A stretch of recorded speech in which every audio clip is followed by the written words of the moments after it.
kommst mit auf eine kleine Reise, auf einen Besuch ins Schlummerland. Heute wird der Flick herausfinden, wo genau das kleine Flüssli neben seinem Haus anfängt. Es ist ein langer Weg und als er bei der Quelle ankommt, sucht er sich ein schönes Plätzchen zum Schlafen. Also, dann machst du jetzt so bequem, wie es nur geht.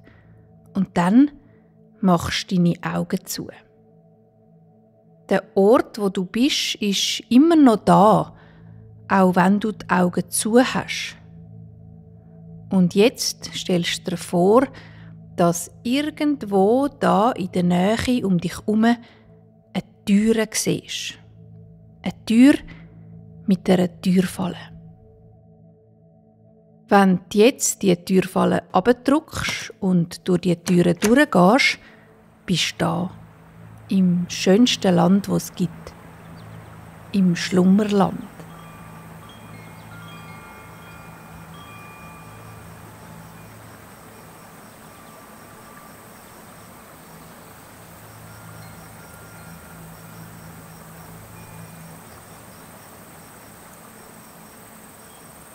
Wasser gibt es im Schlummerland überall.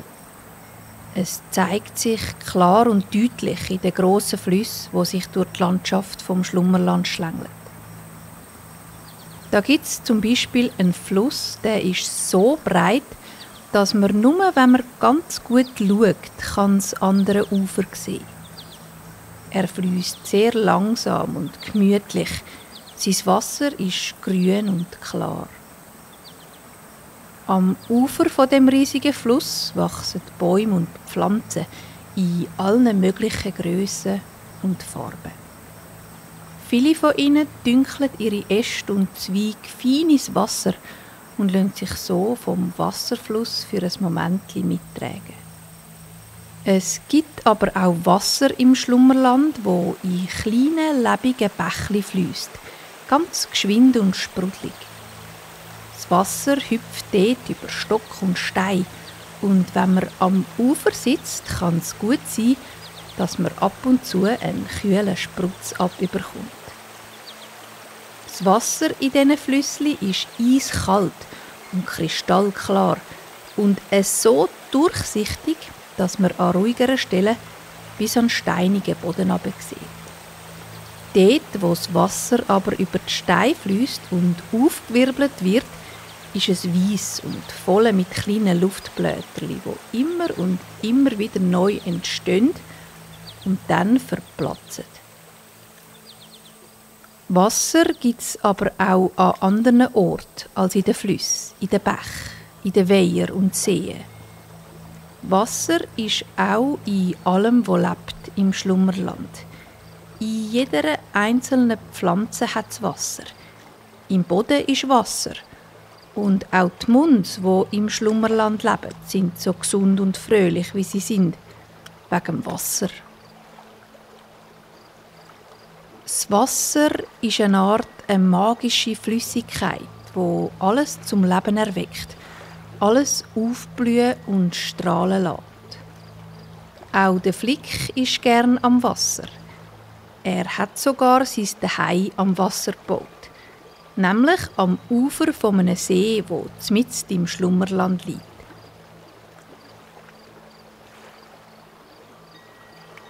Auch am Flüssli, wo in den See hineinfliesst, ist der Flick viel. Er baut dort aus Stein und Zweig Staumauern, die kleine Stauseele geben. In die kann er dann reinliegen, wie in eine Badwanne. Der Flick ist ein Muns. Und Muns sind flauschige, freundliche Wesen, etwa so gross wie ein kleines Menschenkind. Muns sind sehr neugierig, aber auch sehr gemütlich, je nachdem, was für ein Tag gerade ist und wie sie sich fühlen. Heute ist ein Tag, wo der Flick viel Energie hat. Er hat Lust, um etwas ganz Neues zu entdecken.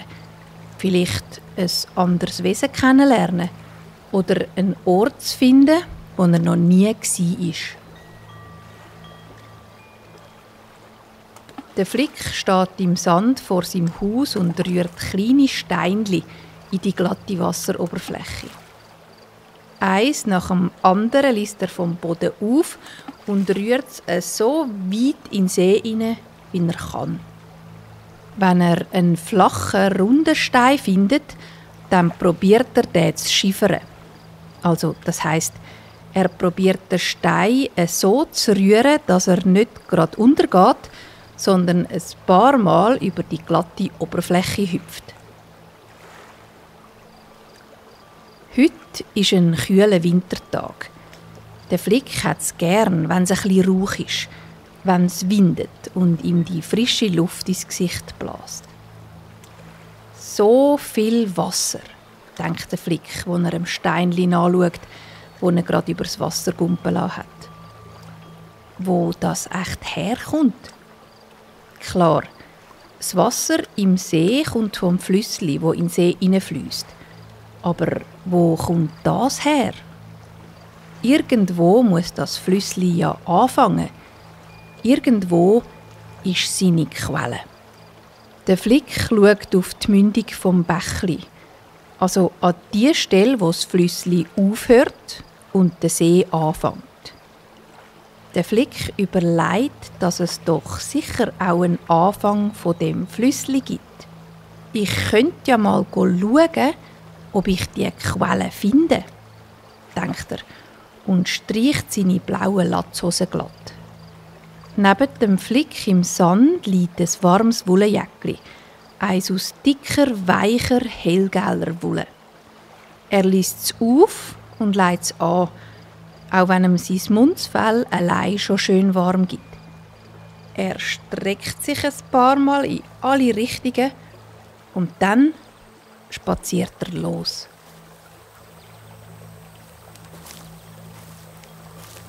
Der Fluss führt vom Strändli weg in einen Wald, wo dicht und grün bewachsen ist.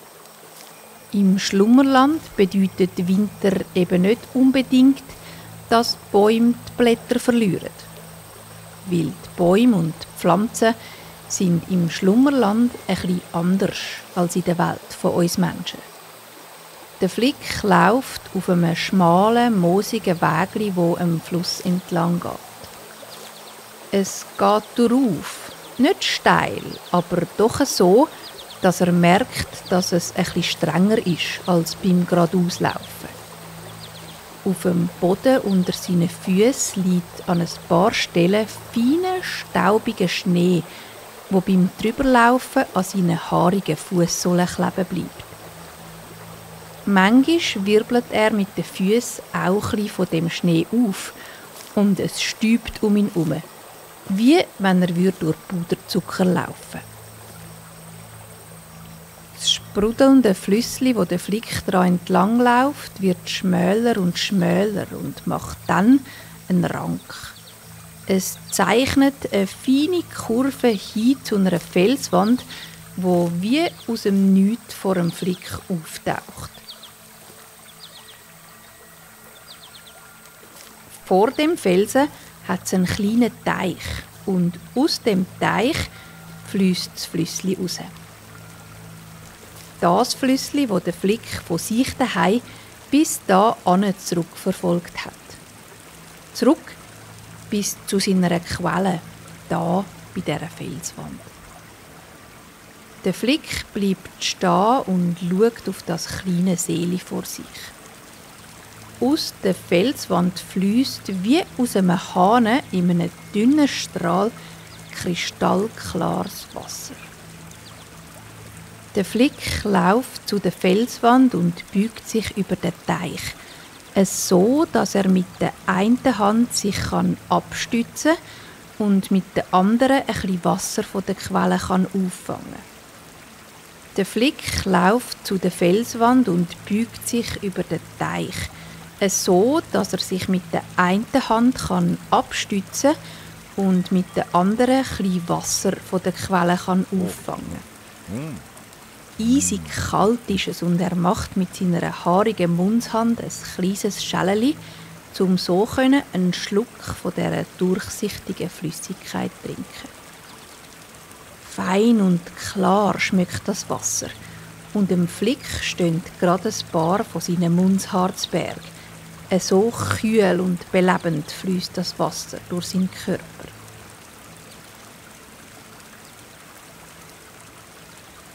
Es fühlt sich an wie ein feines inneres Zittern, wie wenn das Wasser in ihm etwas aufwecken würde.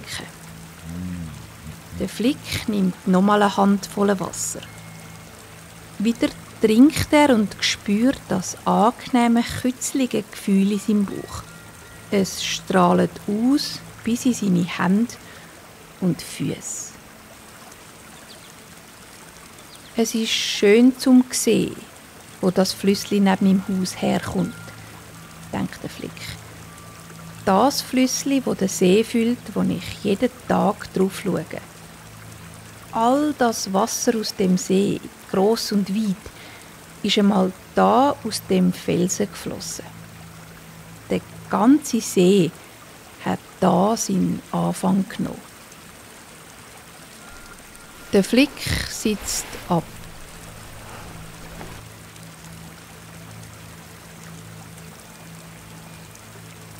Er sitzt an einer Stelle, wo kein Schnee, sondern trockenes, farbiges Laub liegt. Ganz langsam schnauft der Flick ein paar Mal ein und aus.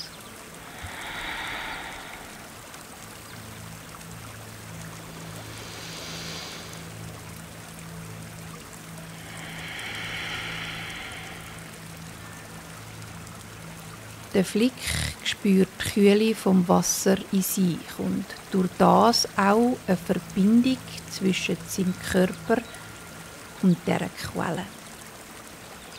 Sie ist der Anfang vom Flüssli, wo zu seinem Zuhause führt, aber auch der Anfang von vielen anderen Flüssen, die sich wie Äderli durchs Schlummerland ziehen. An diesen anderen Flüssli wohnen andere Munds mit eigenen Namen, mit eigenen Ideen und Wünschen. Sie sind alle verbunden untereinander über die Flüssli, die aus dieser einen Quelle kommen. Der Flick liegt ab ins Laub und dreht sich auf die Seite. Er zieht seine Beine an und legt den Kopf in seine Unterhand, in die vorher das Wasser aufgefangen hat. Sie ist immer noch ein bisschen kühl. So auf der Seite schaut er auf das Wasser, das aus der Quelle fließt. Seine andere Hand bewegt er ganz langsam zum Bauch und legt den Finger auf seinen Bauchnabel. Dort klöpfelt er 3-mal ganz fein in die Mulde, die angefangen hat, hellbläulich zu schimmern.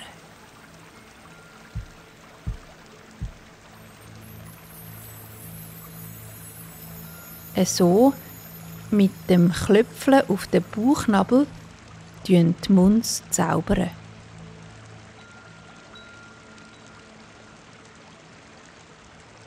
Feine Fünkchen steigen auf von seinem Bauch und der Boden unter dem Flick, das weiche Laub, wird ganz warm und wohlig. Es dampft ganz ein bisschen in die kalte Luft und neben dem Flick liegt jetzt eine Decke aus einem glitzerigen, silbrigen Stoff.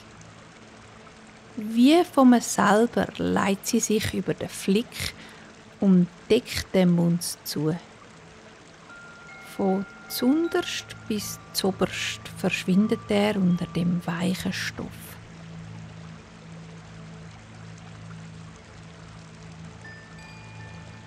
Der Flick hört das Plätschern vom Quellwasser und die Stille vom fein verschneiten Wald um ihn herum. Und er spürt auch die Müdigkeit und die Wärme, die sich in ihm ausbreitet und ihn ganz sanft im Boden drückt. Bevor er die Augen zumacht, schaut er nochmal an die Stelle, wo das kleine Flüssli aus dem Quellseeli läuft. Er denkt an sein Zuhause, an sein rundes Zimmer am Ufer vom grossen See.